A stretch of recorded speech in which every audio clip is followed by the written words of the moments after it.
Evelyn and Kevin, thank you for arranging this and let me talk to your group. I really appreciate it.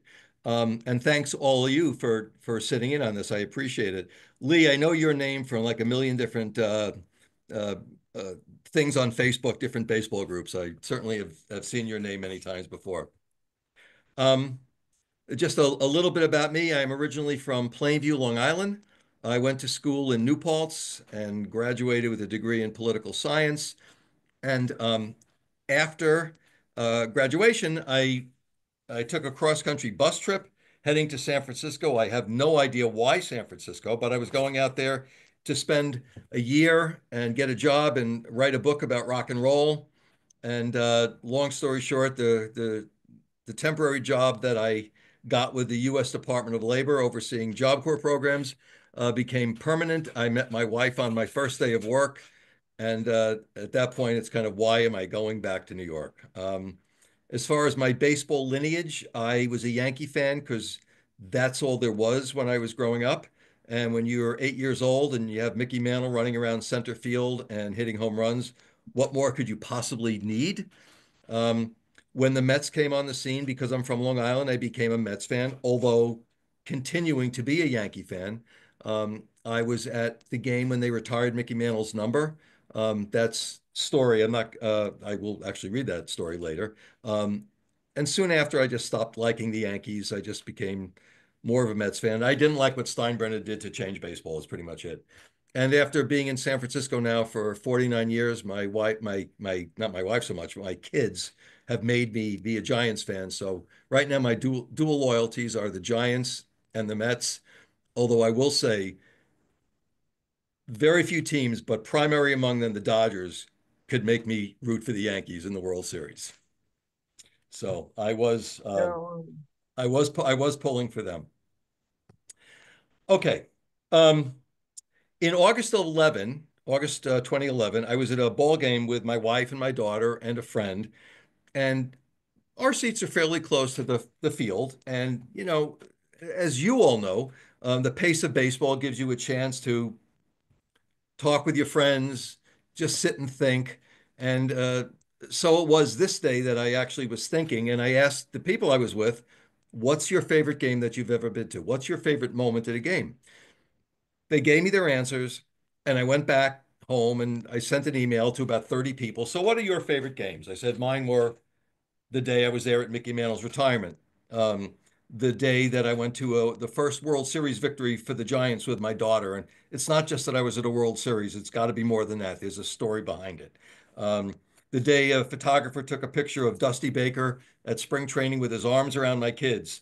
Um, there's a whole story about that as well. Anyway, I just started to listing a few events but not telling any stories about it. And I asked what their favorite memories were. And a friend of mine who likes baseball less than anybody I've ever known wrote me a story that was so personal. It involved his dad and going to a game with him, but they weren't close in the first place. And his dad died when they were young. And I just knew that what I had to do was to write this book. So I asked my friends who I had emailed, some of whom didn't respond, but I asked them to ask their friends. I asked more friends. And then my pursuit of getting stories began. And if you were walking down the street and you're wearing a Twins hat or a Cincinnati red shirt, if you were in an airplane, in a restaurant, in a movie theater, although I didn't actually interrupt during the movie, I waited until it was over. All the places where you saw people wearing baseball paraphernalia, I would tell them about this book that I was writing. The stories came in. And then I joined Facebook. For those of you that are on Facebook, you know the joys and the horrors of it. Um, uh, let's just say that I've had a lot of joys from it as well as the horrors. And because of that, being from New York, I had a lot of Yankees and Mets stories. And my wife's from Chicago, so I had Cubs stories, and I had, Red Sox and Dodgers, the places where, baseball is, you're going to get stories. But I wanted the stories from Houston or from Cincinnati or from Miami. So I joined Facebook. And at some point, when I finally sat down to put the book together, I had about 1,250 stories from 17 different countries, and that's what I had to work with. And I remember distinctly sitting in my living room. I mean, I'd kind of been gradually doing it anyway because some stories naturally fit together. But I remember sitting on the floor with, like, 30 piles around me, each pile representing a possible chapter. So it was actually a lot of fun to do that.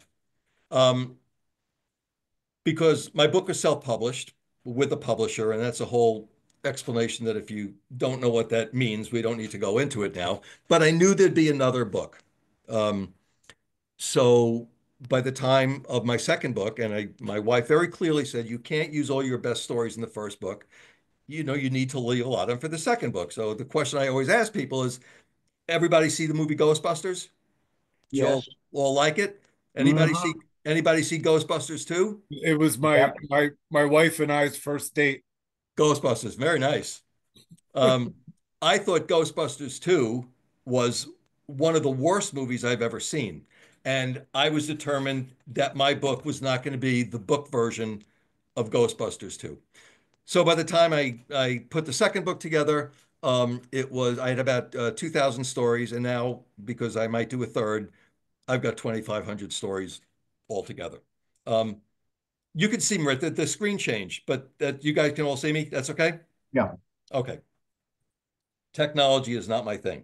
So obviously, what I'm going to do today is I'm going to read you some stories from my two books, and I'm trying to read enough stories from different perspectives that you get a really good sense of what these books are about. So the first story is from a chapter in the second book. I should just show this. My first book is called Bases to Bleachers, and my second book is called Backyards to Ballparks. The alliteration in both was intentional. The fact that they were both B's was not intentional. Um, so there's a chapter in each book. These It's a group of stories that have something to do with each other. Um, I got this story. My wife and I were on a cruise, and we sat down to dinner. They sat us next to this couple. The guy jumps up and he goes, "Hi, my name's Alan Foudy. Is my wife Jane. We're a couple of rednecks from Texas." And honestly, I really wasn't sure what to do with that. Um, and I don't want to get into politics. They're really wonderful people, and this is Alan's story. And the thing that makes this triple is they all involve watching a ball game with somebody from another country. My wife Jane and I rank between a 5 and a 6 on the baseball fan scale. We like to watch games on television and attend a number each year, especially if our favorite team, the Rangers, are doing well. In the summer of '93, the Rangers were having a good season, attendance was up, and one of my all-time favorite pitchers, Nolan Ryan, would be pitching against the White Sox. We loaded up and headed to the ballpark. I should have asked him what he meant by loaded up, but no big deal. We found our seats, and right in front of us was a young couple in their mid to late 20s from Australia. As we began to chat before the game, they told us where they had been and what they had seen. They were having an adventure, making friends and memories on their travels. Their mates in Australia told them that they needed to go to a ball game while in this country, and this was the night. After several innings of strikeouts, walks, pop-ups, and grounders to second, the score was 0-0. The young man turned to his girlfriend and, in a typical Australian accent, said, "Well, this is bloody boring." He couldn't understand why Americans were so excited about baseball. His next step? Buy a couple more beers from a nearby vendor. Rangers pitcher Nolan Ryan, 46-year-old future Hall of Fame right-hander, was okay the first few innings. The Sox batting coach was having his hitters crowd home plate to protect the outside corner. Getting frustrated, Ryan started throwing inside, moving the batters back to increase the strike zone. Robin Ventura, anybody know where this story is going now? Yeah. I kind of figured. Robin Ventura, an up-and-coming 26-year-old left-handed batter, came to the plate. As coached, he hugged the plate, and Ryan threw a high fastball on the inside.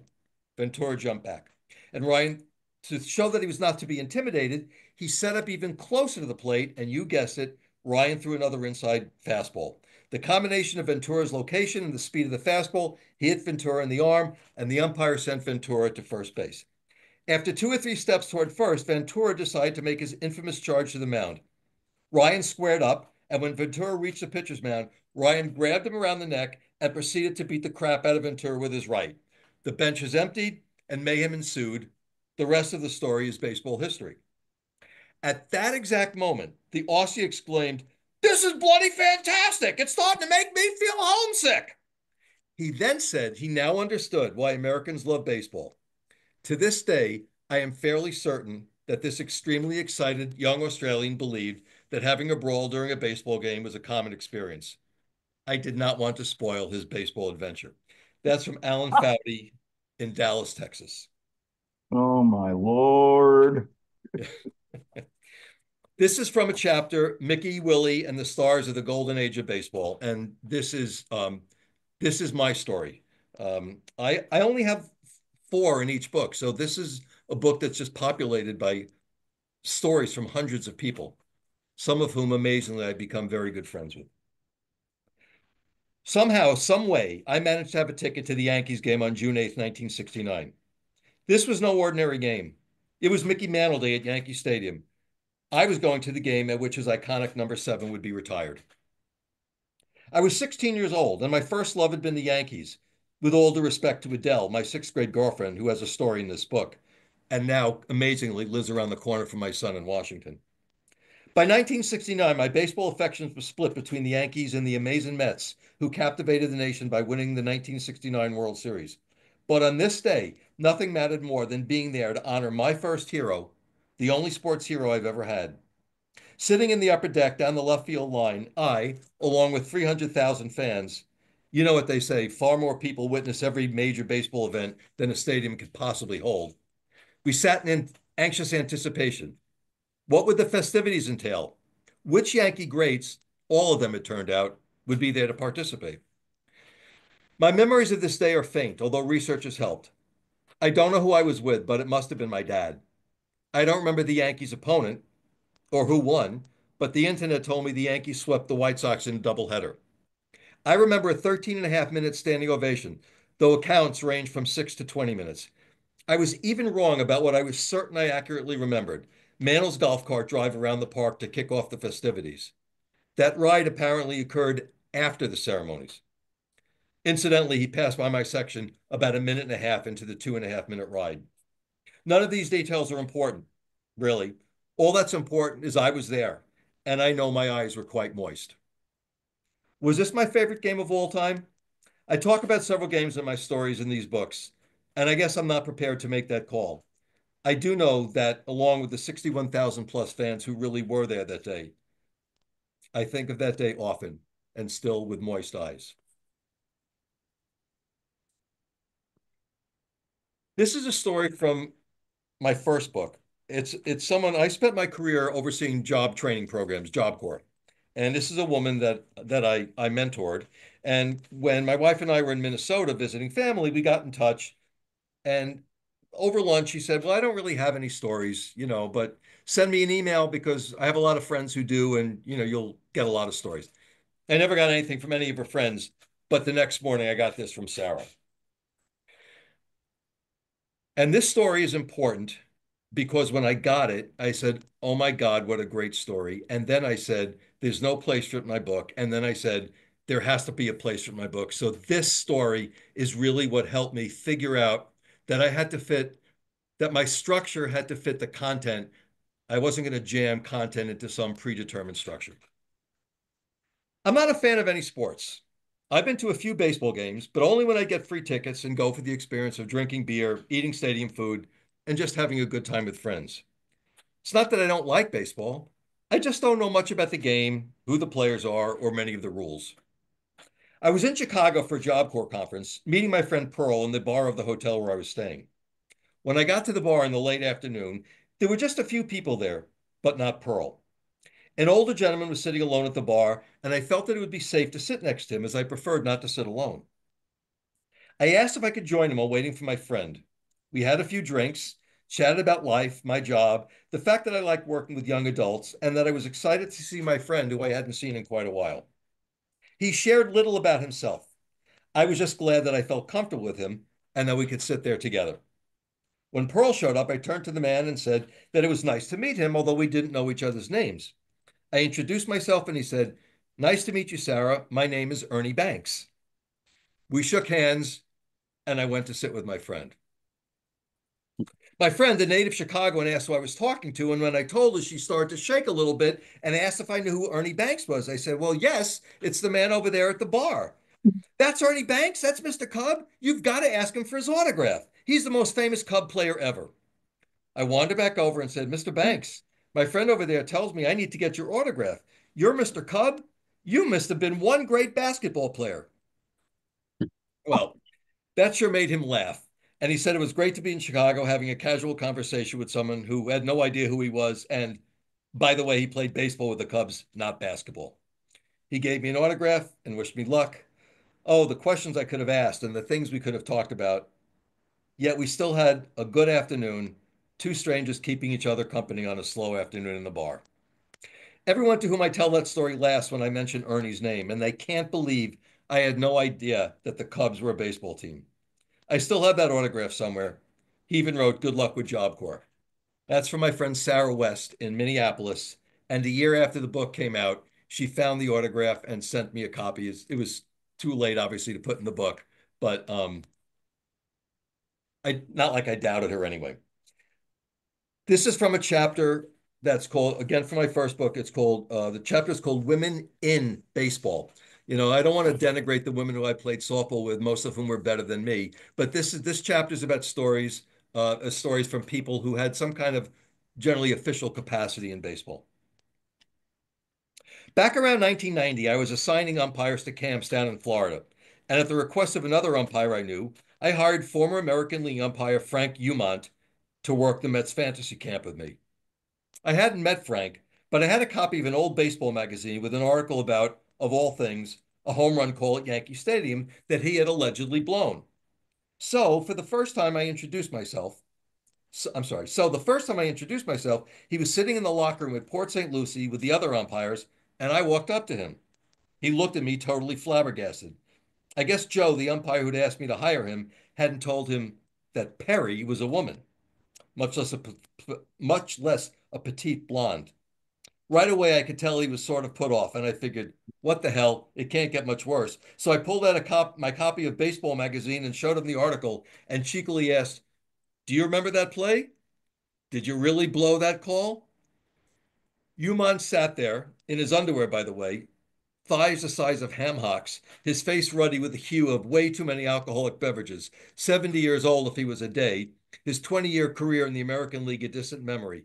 He stared me up and down, looking as if he was about to swallow me whole and spit me out in pieces. Then this enormous smile creased his face, and in a voice reminiscent of Eugene Pallett's, he growled, "Baby, I blew a lot of calls out there." It was hilarious. He autographed the article for me. I probably still have that issue somewhere in my basement. I'll have to go rummaging one of these days. And that's the photo of Perry with the other umpires.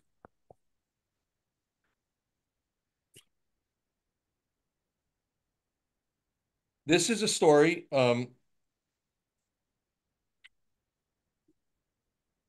It's a story about, well, let me just read the story.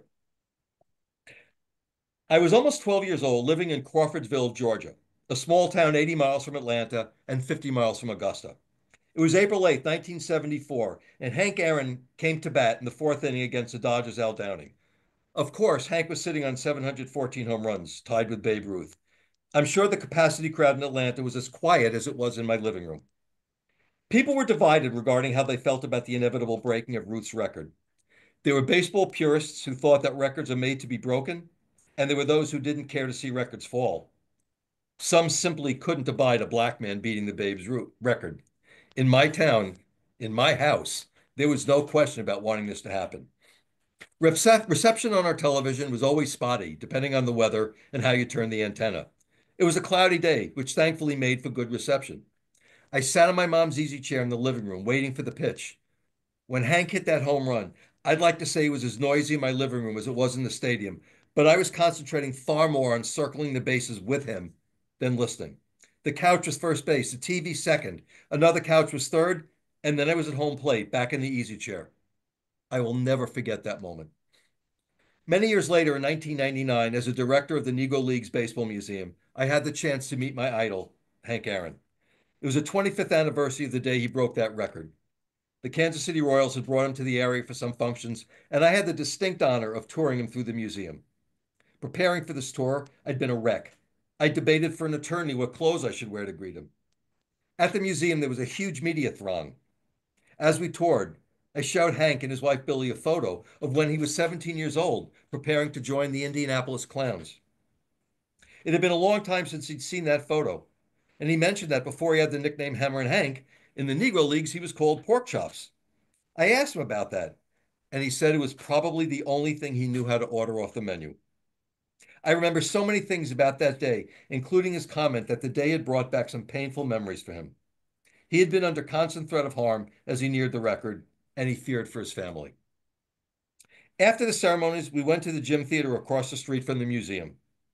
There was a public discussion hosted by sports writers Jason Whitlock and Joe Posnanski. The place was filled. After the discussion, Hank, Billy, and I adjourned to an office room where we enjoyed a great meal of Gates barbecue ribs. I couldn't believe it. I was eating ribs with my all-time hero. To this day, on the occasions when I see Mr. Aaron, he always asks if I brought ribs. And probably many of you know that story is from Bob Kendrick, who is still the director and certainly has been in the baseball world quite a bit lately, especially with where the game was played in Rick Field. Rickwood, Thank you. I should have been prepared with that one. Um, relax. You're uh, not being graded tonight. You're doing well. Just thank you. rocking and rolling.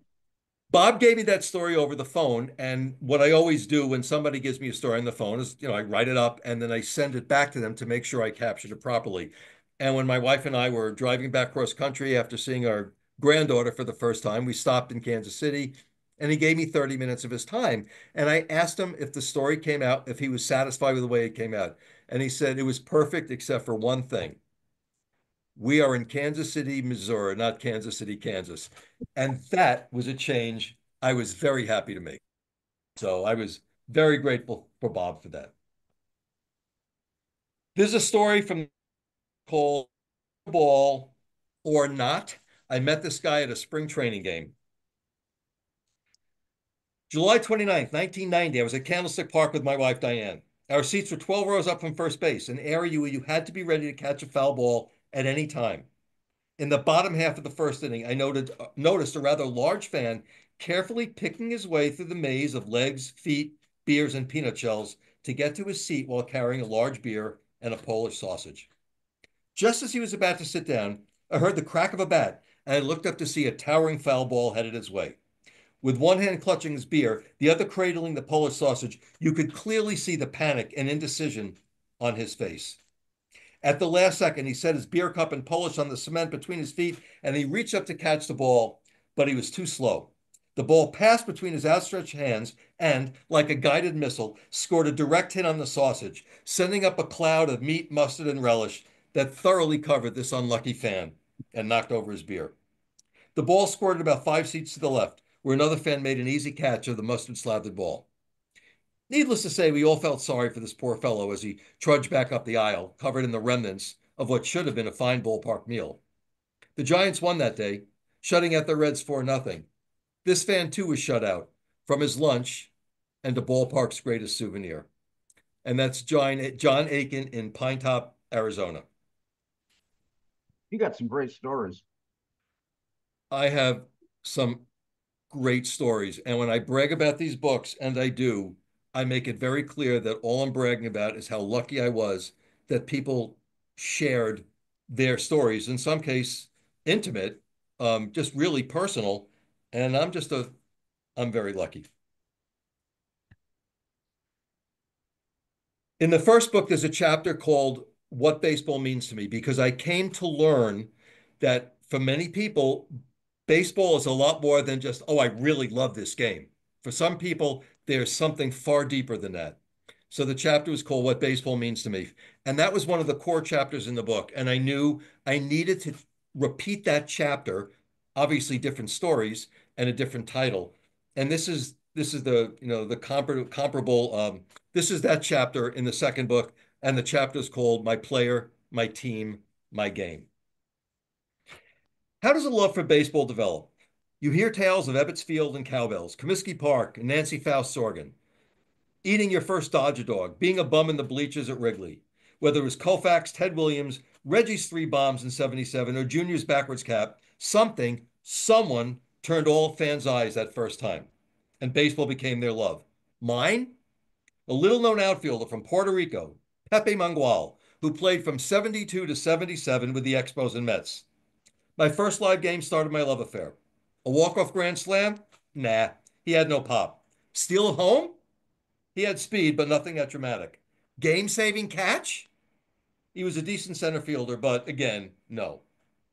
On Friday, September 5th, 1975, a young, hopeful, but not terribly talented last place Expos team took on the first place Pirates in a twilight doubleheader. It was my first time inside Jarry Park, which until then had been nothing but a dream castle on the TV, to a 9-year-old boy who'd started loving baseball the year before. In the opener, Bruce Kyson was wild and didn't make it out of the first. Bob Moose, who would tragically die 13 months later, came in to toss 5 2/3 innings. I'm going to stop for a second. Some of you know this. The Pirates in those days had three pitchers named Moose, Veal, and Lamb. You can't make that stuff up. Right, they did. You can't make that stuff up. Anyway, the game went back and forth, and into extra innings it went. My young blood was pumping, and Jarry Park was rocking to the house organ with 15,000 plus fans on their feet as the Expos came up. Young side-arming Kent DeColvey took the mound. Walks, wild pitches, and pass balls got McKinnon to third, Lytle to second, and Jerry White to first. The bases loaded for center fielder Pepe Mangual. Pepe entered the game as a pinch hitter in the seventh, hitting a nondescript 247. But what would a kid know other than it was the bottom of the 10th and the bases were loaded? Bruce Fremming was the umpire behind the plate. I can't recall how many total pitches were thrown, but the count was 2-2 as Pepe fouled off pitch after pitch, every fan on their feet screaming, willing Pepe to not fail. I was in awe, and I wanted in that moment more than anything ever to win the game. It had been a horrific week in my life, filled with trauma. A young boy from small town Towanda, Pennsylvania, I went to visit my grandparents, not knowing my parents were splitting up and that I would never return home. I was to stay in Montreal, a new kid in school, with French-speaking folks hating English-speaking people and vice versa, mere months before a hated separatist government would come to power, forever changing the Quebec landscape. It was a terrifying experience for this small-town kid. None of that mattered now. I just needed Pepe to win it for us. He worked the count full, then fouled off two more. I couldn't take it anymore. The next pitch was just a little outside, as Bob Uecker might say. Fremming motioned ball four, and the Expos mobbed Pepe as he trotted to first, and McKinnon walked home. A 4-3 Expo victory. For that small, scared 9-year-old boy who would have to face his new life and surroundings once again on Monday morning, nothing else mattered. I found love in Montreal, the love of the Expos, the love of Pepe Mangual, my new could-do-no-wrong hero, and my greatest new love, one that would last a lifetime without fail, baseball. That's from Pat Gutton, Sandpoint, Idaho. He's now a disc jockey, and our friendship is as much about music as it is about baseball. There's one little thing that makes that story particularly special for me. My granddaughter, who's now 4.5, calls me Pepe. Now, Pepe is the most ridiculous name for a Jewish grandpa, but every time she calls it to me, I just, I melt a little bit inside. And I don't know how well you can see it, but that's a picture of my son and my granddaughter having a catch. Oh, Because I wanted this book and particularly the title to kind of reflect both genders and multiple generations. I thought a little boy and his mom, a little girl and his, wait a minute, I got one of those. And my son's wife's a photographer, so it made the whole thing pretty easy. We were in Cabo San Lucas and headed back to the airport on a shuttle. And I start to talk with a couple because she had a Mariners hat. I didn't remember that we had actually met them the week before coming in. My wife remembered this.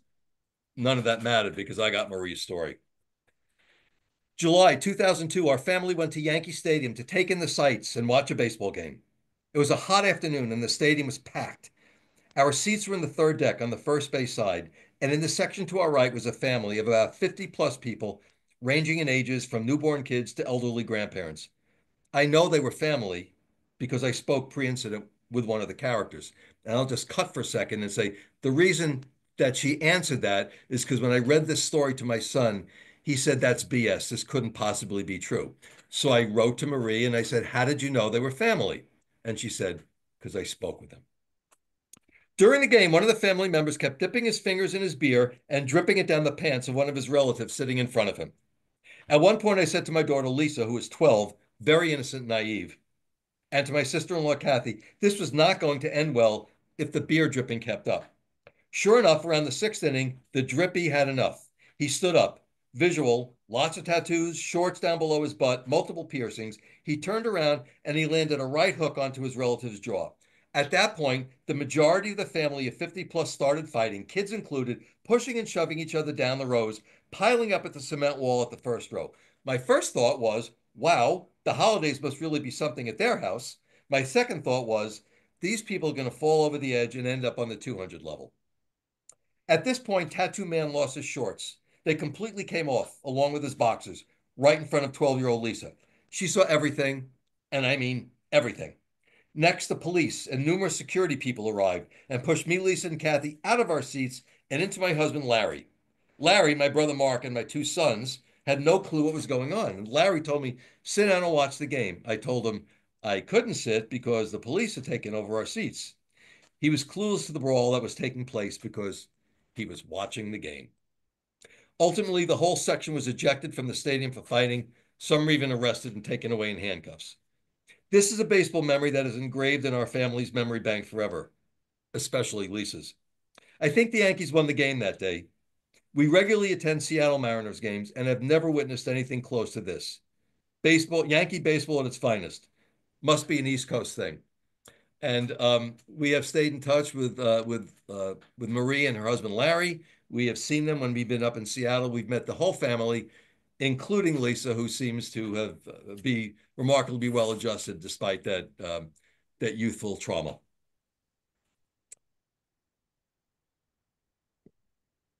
This is a story from a guy. This is from the chapter that's called Love and Baseball. And I met this guy, him and his wife, at a spring training game in Arizona. When I first met my wife, Tony, 20 years ago, she knew next to nothing about baseball, but we would happily sit and watch Giants games on TV and at the park on a regular basis. She would knit or needlepoint quietly, and while I would drone on and on about the game and the situations, all she would offer was that Bobby Esalea and JT Snow were cute. One night, after several years of her patience, but what I thought was indifference toward the game, she surprised me. During some midseason game in 2000, she suddenly said, "Hey, shouldn't they have called the infield fly rule on that play?" We love baseball. We have loved baseball together ever since. That's from Bob Johnston.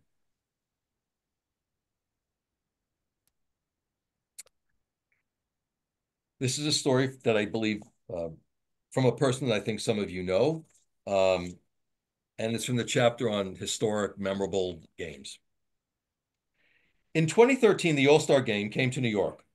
The city covered the orange and blue the city covered in the wow, let me try it again. The city covered in the orange and blue, the city embracing the Mets rather than the Yankees was one of my favorite parts of the week. I attended all game related festivities and I enjoyed each one. I expected the main event to be just another All-Star game as the players enjoyed the adulation of the fans. I was excited to see Matt Harvey start alongside Mets captain David Wright. Harvey didn't disappoint, striking out 3 in 2 innings of work, and Wright went 1 for 3, making the hometown fans proud. I was excited to see one other player with a chance to play, but with no guarantee, as he was a relief pitcher. One Yankee I really respected and loved was Mariano Rivera, and this was his final season and last All-Star game. What happened was something no one expected. With the American League leading 3-0, Rivera started warming up. It was clear he would be coming in for the 8th, not the 9th inning. Joe Nathan actually pitched Mo's customary final inning. I figured there would be some acknowledgement that this was Rivera's last game, but what occurred on the field sent ripples through the whole crowd. As the bottom of the 8th was starting, Rivera came out of the dugout to jog onto the field with his teammates. But as the other players came up the steps, they stopped, clung to the railings, and allowed Revere to take the field by himself. He looked back and realized what was happening, as we slowly did too. He took the mound, standing on a field all alone, with players applauding him from both dugouts, and the fans erupted. We stood and gave Revere a long standing ovation, which literally gave me goosebumps and still does thinking about it. An incredible tribute from the fans, but more importantly, from the players who showed Revere just how much they respected him and what he had done for the game. He acknowledged the crowd and the spontaneous display by the other players with grace and dignity. He was clearly moved and unafraid to show his emotions before pitching his typical 1-2-3 inning. That moment is one I will remember forever as one of the things I love most about baseball. And that's from Leslie Heafy, who I'm pretty sure some of you know Leslie.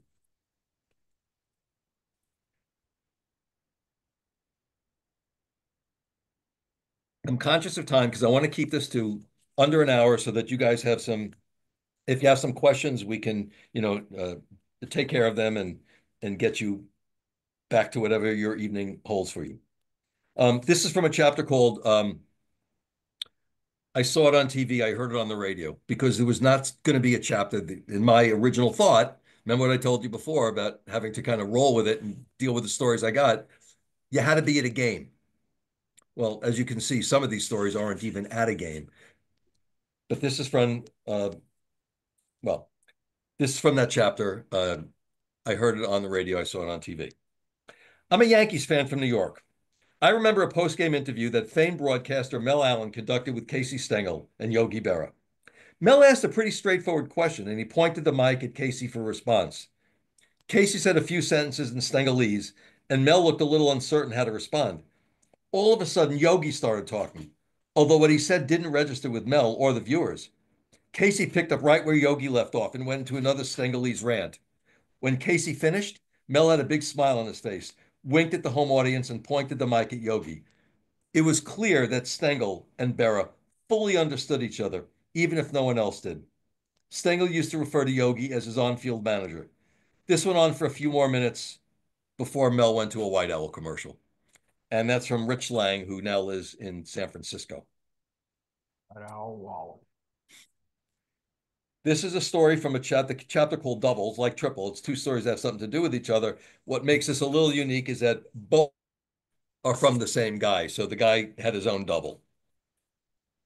And this is for Mets fans. On June 20th, 1963, the Mets were playing Yankees at Yankee Stadium in the first of an almost 20-year annual contest, the Mayor's Trophy game. Duke Snider, back in New York with the Mets at the tail end of his great career, was playing center, and marvelous Marv Throneberry was in right. One of the Yankees hit a fly ball to right center. Throneberry called for it and fell down trying to catch it. But instead of going after the ball, Snider proceeded to put his hands on his knees and start laughing. Needless to say, it was an inside the park home run, but the sight of Snider laughing at Throneberry sprawled on the ground was priceless. The Mets were really hapless, but fun to watch in those years. And they won that game 6-2, providing a measure of revenge for the Mets and former Yankees manager Casey Stengel.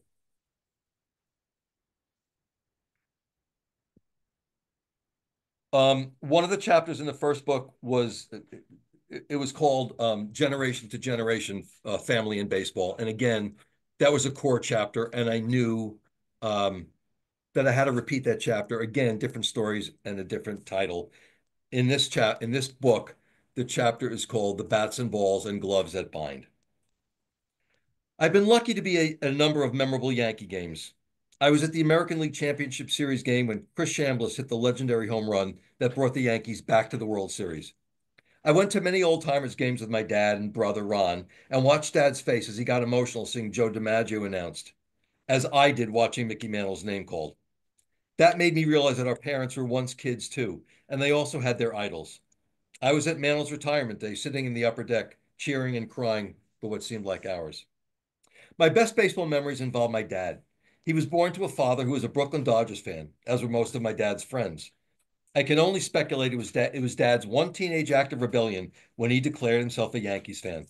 His kids were also raised to be Yankees fans. I was my parents' firstborn. Dad didn't care that I was a girl. He just wanted to teach his kid how to catch, throw, and hit a baseball. That was what mattered to him. He wanted to play ball with his kid, regardless of the gender. I grew to love playing baseball, was quite good at it, and was pretty mad I wasn't allowed to play Little League. I threw right-handed, but batted from the left side.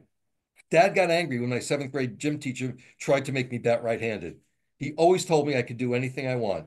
My bond with him was strong, in no small part because of baseball. When Dad passed away, I began my eulogy by saying Dad was a feminist, even though he didn't know it at the time.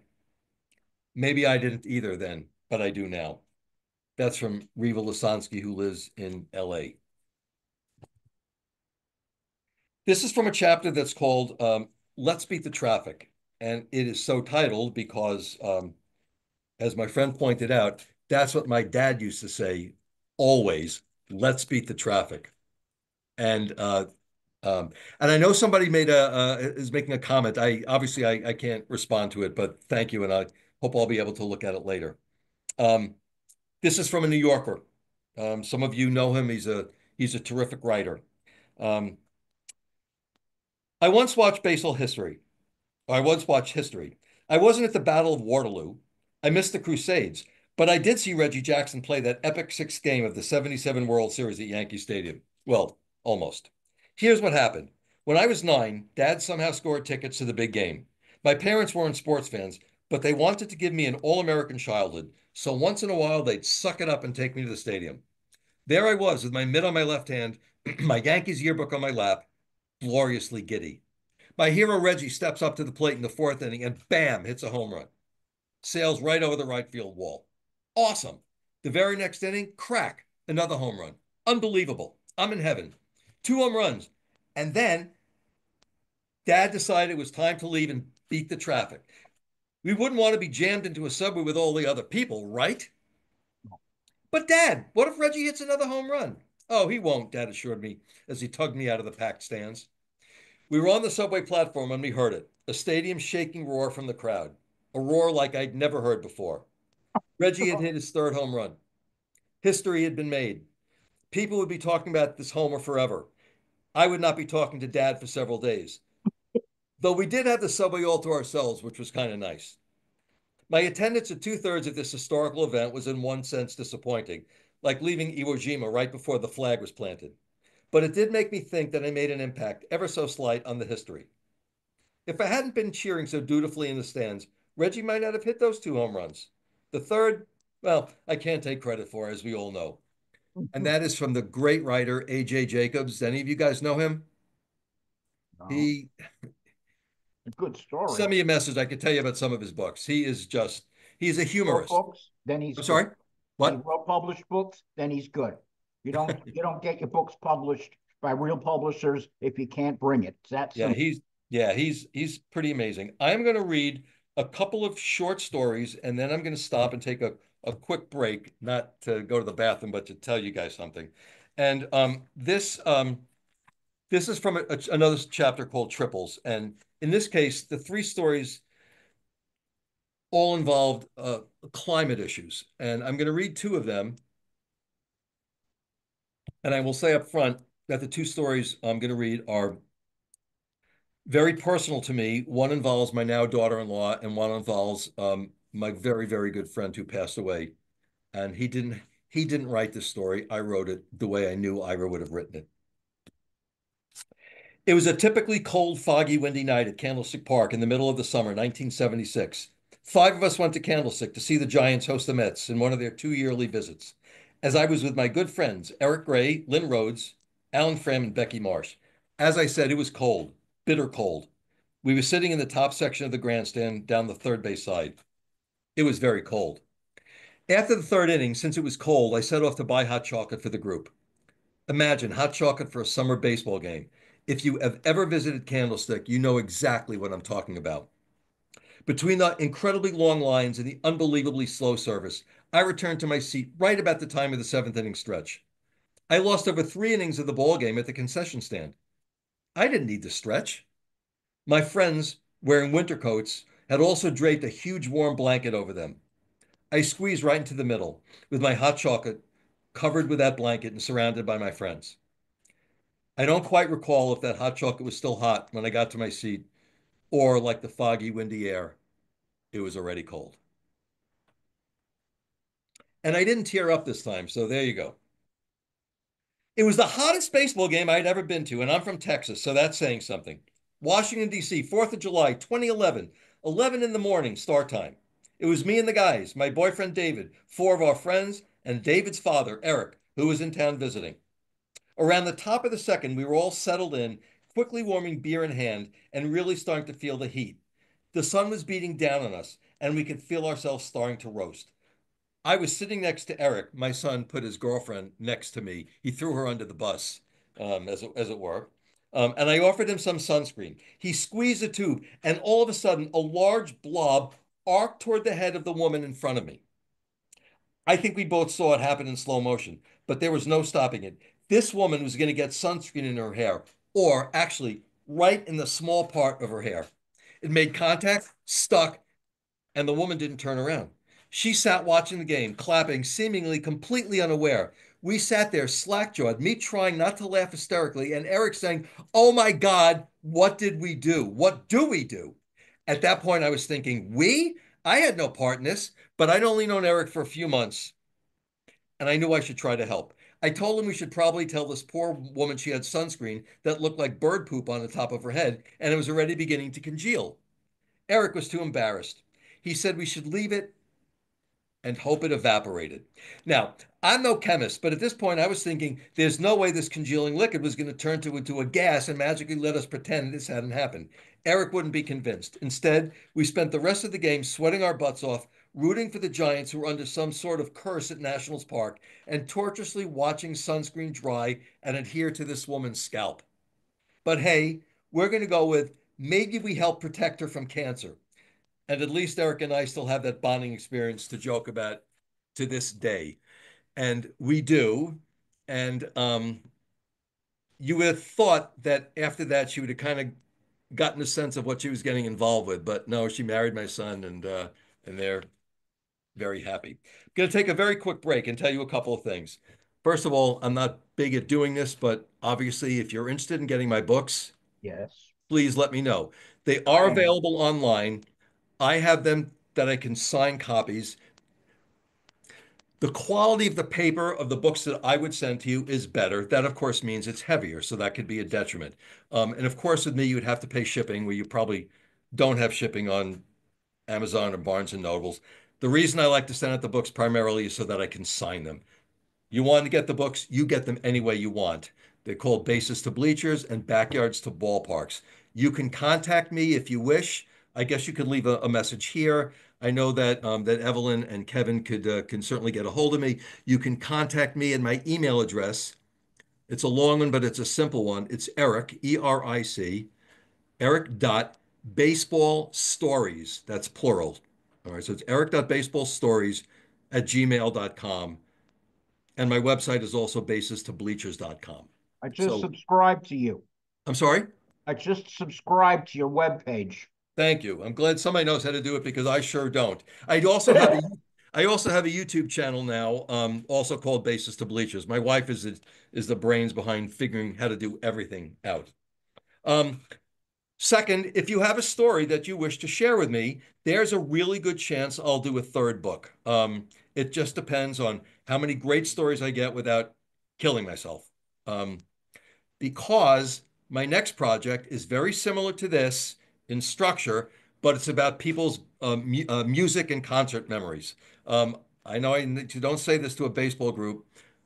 I love baseball, but music is far more important to me. And I realized, man, I just want to do this book on people's concert memories, and not just concert memories, music memories. Why a song is important to you, why a lyric's important to you, why you know, why you love this particular artist. It could be just anything. Um, so I will tell you one story uh from what will be that book. Maybe I'll tell you my brother's story too. Um, as I told Evelyn and Kevin before, I went to what I think is the greatest concert of all time. It was the George Harrison's concert for Bangladesh in New York in August 1st, 1971. It was the first benefit concert, um, and it was filled with amazing artists: George and Ringo, Eric Clapton, Billy Preston, Leon Russell, Bob Dylan, my second favorite band of all time. Kevin, you said you like classic rock. How much do you know by Badfinger? This This concert was just incredible. Now, I always say that a story is more than just the event.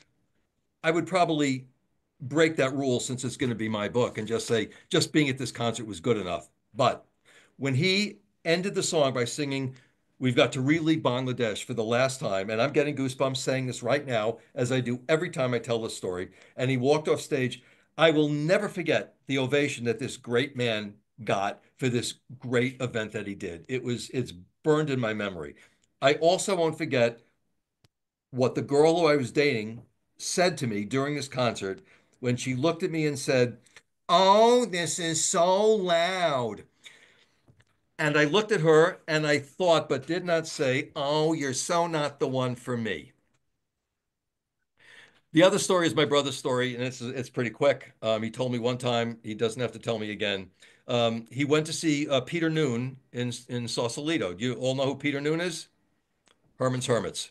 And look, I love Herman's Hermits. Who doesn't like them? They're fun, but they were Herman's Hermits.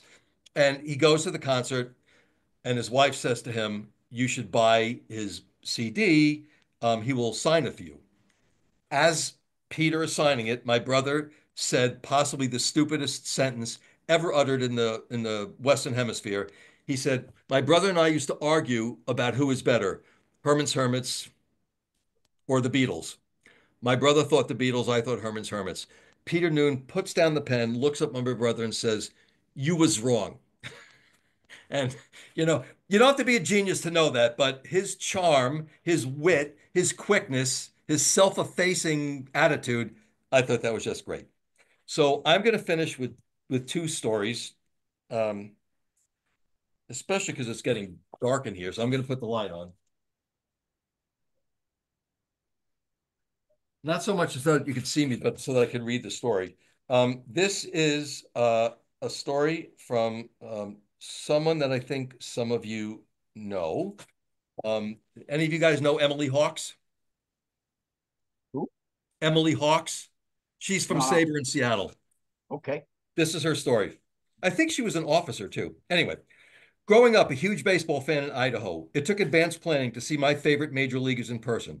When I found out the 2001 Midsummer Classic was coming to Seattle, the closest major league city, I decided there was no way I wasn't going. This was before the ticket market took off. So my best and all was to somehow obtain All-Star game tickets through Ticketmaster. On the day tickets went on sale, I stayed home from school and logged on to my slow dial-up internet, listening for the familiar modem beeps. Once online, I opened as many browsers as I could. I wanted 3 tickets so I could go with my parents, Jim and Joy. Over and over again, I hit the refresh button, only to see "no tickets available" message repeatedly. Finally, a miracle struck. 2 tickets appeared. I jumped on it. But now I was torn. I had 2 tickets in hand and had to decide which parent would accompany me to the game. In my infinite adolescent wisdom, I decided the most fair and impartial way to decide was to administer an exam. For the next few days, I laboriously assembled a baseball test, doing my best to provide an unbiased mix of questions spanning all playing eras. Fortunately, my parents were good sports and willingly took my baseball SAT. In the end, mom had the edge and wound up as my all-star chaperone. It was a very memorable game. 8 of my Mariners voted to the squad, and Cal Ripken winning the All-Star MVP in his final playing year. Sadly, Dad had to watch on TV from the confines of our Seattle hotel room. But don't worry, I've made it up to him in adulthood, taking multiple baseball road trips with just him. And he didn't have to take another exam. And I've met Emily a couple of times, once in Seattle, where she brought her parents to one of my book talks. And do any of you go to Nine? Or do you know about Nine, the Nine conference? I've been going the last few years. Kevin, do you know about it? No, I do not. Okay, I could send you a message. You can tell people about it. It's an academic conference in Phoenix at the beginning of March, but it's really a lot of fun. I mean, it's academic, but it's a lot of fun. I'm going to finish with this one story. It's from the chapter that's called Ushers and Vendors and Ball Boys. Oh my. And I will say in advance, this is my daughter's story. She has been the press elevator at the Giants Park since 1999. Oh, lucky girl. Sorry. Lucky girl. I was 17 years old in my third year as guest services staff member for the Giants. I was serving as a press elevator operator, which in a way sounds dull, but gave me a great opportunity to meet famous people. One day, one of those celebrities rode up and down several times, and finally he looked at me and he said in a deep but friendly voice, "Hello, my name is Orlando," long pause, "Cepeda." I looked at him and smiled sheepishly, and then with a big ear-to-ear smile on my face, I replied, "I know who you are." And he replied, "And what's your name?" I looked at him for what seemed like hours, although probably only 10 seconds, and nothing came out of my mouth. I finally looked at my name tag and said, "Rachel." And ever since then, he just calls me baby. And that's for Orlando, who, along with Willie Mays, passed away during the last season. And it's a hard year for Giants fans in that regard. Oh, Those are my books. Anybody have any questions or stories you want to share? you're gonna get my story as soon as I can write it. I'm dealing with two people dying of cancer and one who just died of cancer, but you're gonna get my story about I'm Game sorry. 3 of the 1999 World Series being Great. there as soon as I can write it up for you. That was That, my definitive baseball story.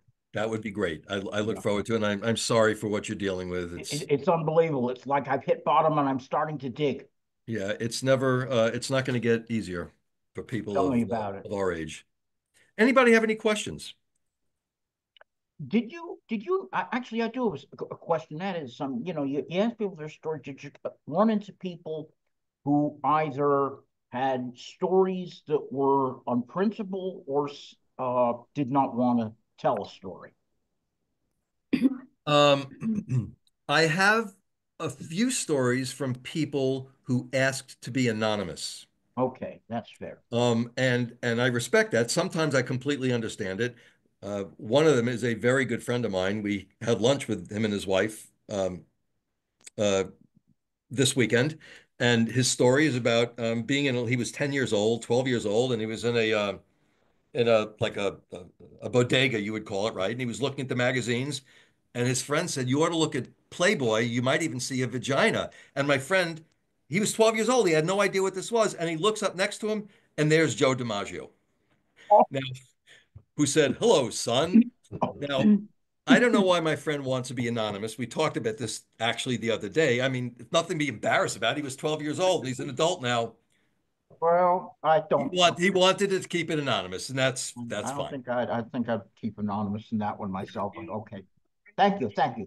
Yeah, Jonathan has his hand up. Thanks. I do have a fairly quick story, if great. you don't mind. No, of course. Um, I'm in Brooklyn, and I used to go to Brooklyn Cyclones games, and I love how accessible the minor leaguers are. And I was chatting, this was quite a few years ago now, with a New Jersey Cardinal. I asked him what he thought of our stadium. He said, "It's really nice. I'd love to get a cap." And I said, "Well, we got a team store right over there." He said, "I didn't bring my wallet." So I said, "Well, I'll buy you the cap. You can pay me back the next time." He's like, "You do that for me?" And I'm like, "Sure. What's your size?" And so he told me, and I ran up and I bought him a cap, and I ran down and gave it to him. And he's very grateful. And as he's leaving, I say, "Do you have anything game used?" And he says, "Don't worry, I'll take care of you." I couldn't get to the next Cyclones game because they were all sold out. It took begging, pleading, and wheedling to get to the next one. And I get down to batting practice. He's like, "Where were you? I had something for you." And I'm like, "Oh, you know." So I explained my situation. He put me on the players' pass list for the next game. And the whole week, I'm like, "What does he have for me? What does he have for me? What does he have for me?" And so I went to the game. I'm like, "What does he have for me?" And I went down to batting practice. He says, "I have something for you, but I don't want to give it to you now. I don't want to get in trouble. Catch me after the game." So I waited the whole game. "What does he have for me? What does he have for me?" And when the game was over, I went to the player's exit. He comes in, he's got his tied up plastic bag. He gives it to me. He says, "Don't open it here. I don't want to get in trouble." So I'm like, "Okay." And I come to the Brooklyn Baseball Hall of Fame Museum. I open it, and there is a New Jersey Cardinals jersey with his name on it. And I'm still going like, "Holy crap, holy crap." And I hear someone calling my name. I turn around, it's a player. He says, "I almost forgot to pay you back for the cap." So Very, very that's my nice. story. Well, it's very nice. And as you guys, heard, the stories often don't have anything to do with play of game. They're just stories that in one way or another touch upon baseball. Um, Mm. The one thing I'll say, the one Interesting. question that people generally ask me is, did I edit these stories? And I would say that I put my fingerprints on every single one, some a lot, some very little. Sometimes it was just a couple of words or some punctuation. Sometimes the stories, and I don't care if the story comes to me. I mean, people can give me bullet points because I can write. I actually enjoy kind of editing stories, except in two cases, but those became long sagas. We don't need to deal with that. Yeah, Lee. Lee, Lee, you're on mute. you're muted. You're muted. Lee, you're muted. All There we right, go. you hear me now? Yes. Yes. Okay. As I mentioned on the note on the chat, Perry told me about you, and I live just a few blocks from the Lion's Head, which used to be in the Village. I don't think the one near Columbia has anything to do with it, but we don't have sports bars around here. The When you mentioned Pepe Mangual, that there's a legend that could be true because the Mets were not well run in the 70s, but supposedly they traded for the What is it, every Veterans Day? they traded for the wrong man wall. Oh, is that right?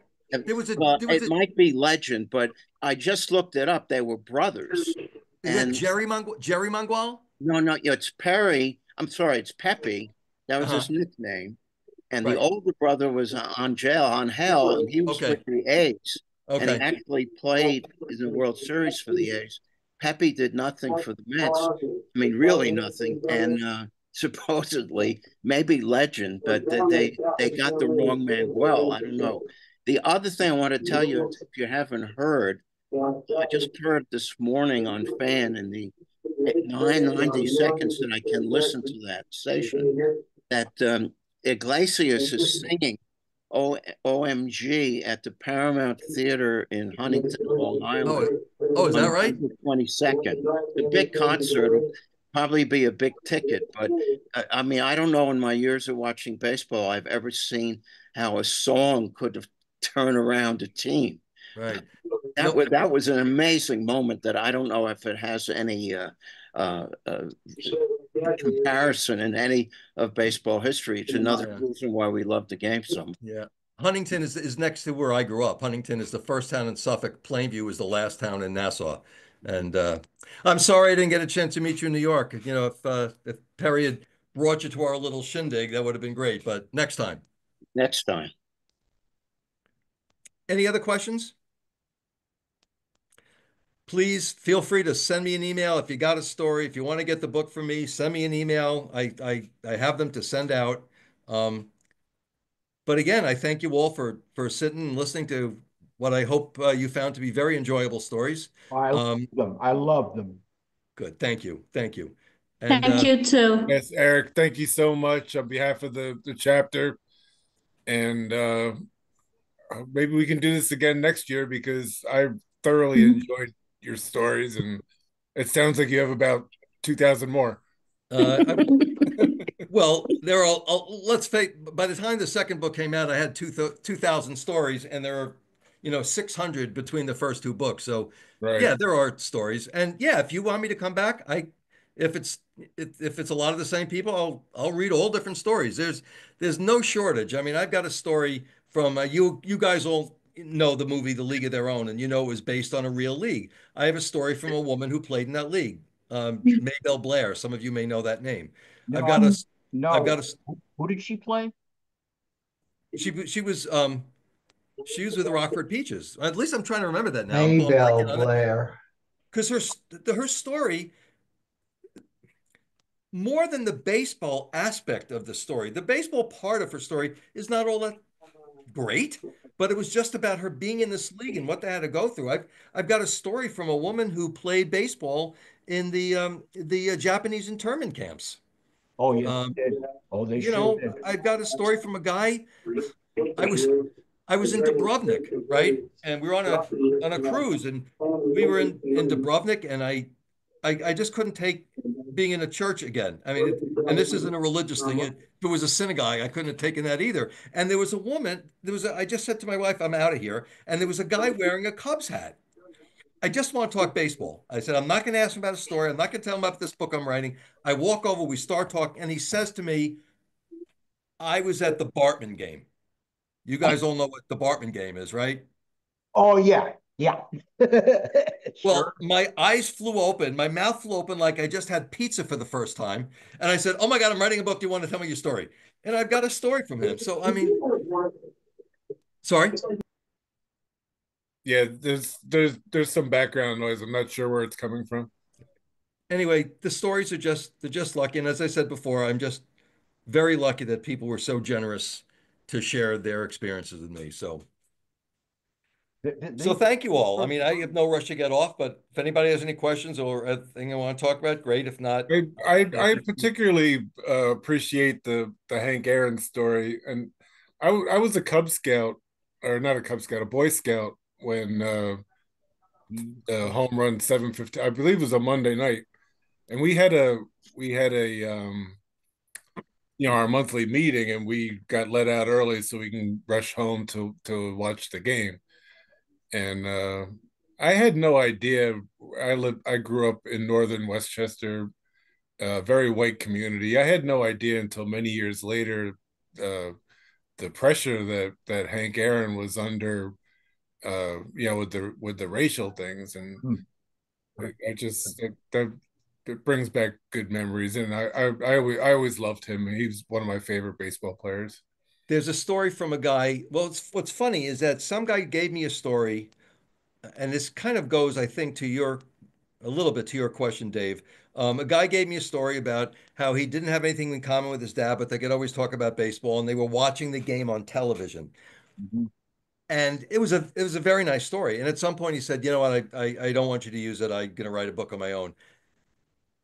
And then, as if by magic, I get connected with Bob Kendrick, and his story is so much better. But I've got a friend, and I was there when I was in New York 2 weeks ago in Westchester. I didn't do a talk, but I just saw some friends, and it was his story. It's in the second book. It's about becoming friends for a while with Hank Aaron, making him a mixtape of music and the stuff that they shared. It's a very moving story. And my friend Scott, his point is, he said, I was taught to not be a racist, and he just some of the story involves just not really understanding why, you know, Right. why. Mhm. But I don't want to get too political here. That's all right. No, no, you're quite right. I had the same feeling. I'm old enough to remember the chase, and I remember about being very aware of all those threats he got. And I was reading about them. I was saying, it's a bloody baseball record. What? It's a baseball game. I forget. And you know what upset me the most? That his daughter was in college at the time, and she had an FBI agent following her around. I've always, she's a grandmother now. I'd like to, he's gone. I always wanted to be able to say to the Aarons, I'm really sorry about this. Yeah, I cannot understand why you had to deal with it, especially Gail. I mean, that she was just going to college. Yeah. I don't understand people. I've written about this on my Substack page. Yeah. But I want to get those couple of Aaron stories to Billy Aaron. I honestly just don't really know how to do it. There are some couple of Jackie Robinson stories in the first book. Lee, maybe you knew Ron Rosen. Gabriel, Ron Gabriel. No, I knew. I'll tell you who I knew who lived in Plainview, but I think Marty Adler, who founded the Brooklyn Dodger Hall of Fame. Hmm, that I'm name gonna sounds my vaguely next familiar. blog. Stan Isaacs passed away posthumously. His Newsday columns and his I com. remember Stan Isaacs, sure. great writer. I met him, I think, when Maury Adler created that Brooklyn Dodger Hall of Fame, and his what he collected is now where you visited. I think the Brooklyn Historical Society on Pierpont Street. And Adler he was a principal at Jackie Robinson Junior High School, and very close to the site where Ebbets Field was. And one of his great stories, his grandson asked him, he told his grandson, Maxie, that's where Jackie Robinson played. And Maxie said, what floor? Because this is the United States of amnesia. So that's why what we're doing is important, but we have to do it more lightly than we've done it, But anyway, thank you very much. Got to run. Safe. Thank you. Yes, Thanks to all of you. We should wrap up. It's 8:15. Yeah. Thanks again, Eric, and thank you all. We'll touch base soon. That would be great. Thanks so much. Thank you. Good night, everyone. Good night. Good night to you. Thank you. Thank you. Thank you so much. My pleasure.